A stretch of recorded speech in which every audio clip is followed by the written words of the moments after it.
ನಮಸ್ಕಾರ. ಎಲ್ಲ ನನ್ನ ಯೂಟ್ಯೂಬ್ ವೀಕ್ಷಕರಿಗೆ ನಿಮ್ಮ ಪಂಡಿತ್ ಕಾರ್ತಿಕ್ ಡಿಆರ್ ಮಾಡುವಂತಹ ನಮಸ್ಕಾರಗಳು.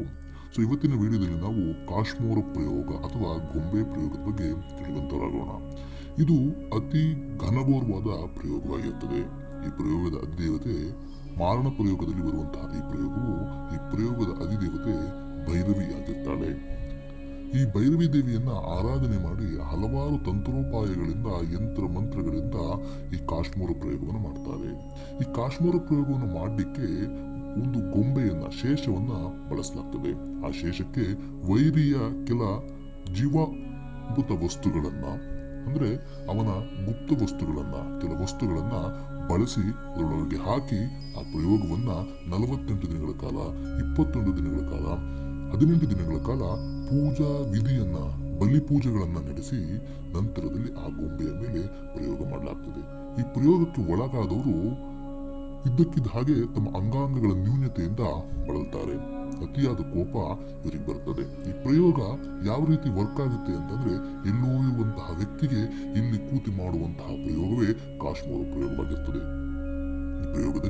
ಈ ಪ್ರಯೋಗ ಆದಂತಹ ಮನುಷ್ಯನು ಬಹಳ ವಿಧವಾದ ನೋವುಗಳಿಂದ ಸಂಕಟಗಳಿಂದ ಬಾಧೆ ಪಡ್ತಾನೆ. ಪ್ರಯೋಗದಲ್ಲಿ ಹಲವಾರು ತಂತ್ರ ವಿಧಾನಗಳನ್ನ ಮಾಂತ್ರಿಕರು ಬಳಸ್ತಾರೆ.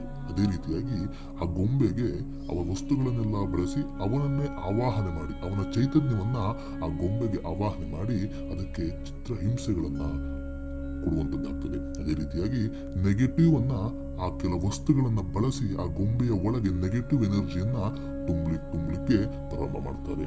ಇನ್ನೊಂದು ವಿಧಾನದಲ್ಲಿ ಆ ಗೊಂಬೆಗಳ ಮೇಲೆ ಪ್ರೇತ ಪ್ರಯೋಗಗಳನ್ನ ಮಾಡಿ ಅದರಿಂದ ಆ ಮನುಷ್ಯನಿಗೆ ಸಮಸ್ಯೆ ಆಗುವ ರೀತಿಯಾಗಿ ಇನ್ನ ಕೆಲ ತಾಂತ್ರಿಕರು ಮಾಡ್ತಾರೆ. ಅದೇ ರೀತಿಯಾಗಿ ಈ ಪ್ರಯೋಗ ತುಂಬಾ ಘನಘೋರವಾಗಿರ್ತದೆ. ಈ ಪ್ರಯೋಗಕ್ಕೆ ಒಳಪಟ್ಟಂತವರು ಸಹ ಬಹಳದ ಸಮಸ್ಯೆಯನ್ನ ಅನುಭವಿಸ್ತಾರೆ. ಇದ್ದಕ್ಕಿದ್ದ ಹಾಗೆ ಅವರ ಚೈತನ್ಯ ಕಳ್ಕೊಳ್ಳುವಂಥದ್ದು, ಇದ್ದಕ್ಕಿದ್ದ ಹಾಗೆ ಅವರ ಕೈಗಳು ಕಾಲುಗಳು ವರ್ಕಿಂಗ್ ಅಂದ್ರೆ ಏನು ಬಿದ್ದೋಗುವಂಥದ್ದು ಏನು ಕರಿತೀವೋ ಆ ರೀತಿ ಆಗ್ತದೆ. ಈ ಪ್ರಯೋಗಕ್ಕೆ ಒಳಗಾದವ್ರಿಗೆ ನಮ್ಮ ತಂತ್ರವಿದ್ಯೆಯಲ್ಲಿ ಹಲವಾರು ಮಾರ್ಗಗಳಿಂದ ಉಪಶಮನ ಅಂದ್ರೆ ಆ ತಂತ್ರವನ್ನು ತೆಗೆಯುವ ಕಾರ್ಯವನ್ನ ಮಾಡಲಾಗ್ತದೆ. ಇದನ್ನು ಸಹ ಹಲವಾರು ತಾಂತ್ರಿಕರು ಮಾಡ್ತಾ ಬಂದಿದ್ದಾರೆ. ಈ ರೀತಿಯಾಗಿ ಈ ಕಾಶ್ಮೋರ ಪ್ರಯೋಗ ಅನ್ನುವಂಥದ್ದು ವರ್ಕ್ ಆಗುತ್ತೆ. ಎಲ್ಲೋ ಇರುವಂತಹ ವ್ಯಕ್ತಿಗೆ ಇಲ್ಲಿ ಕೂತಿ ಮಾಡುವಂತಹ ಪ್ರಯೋಗ.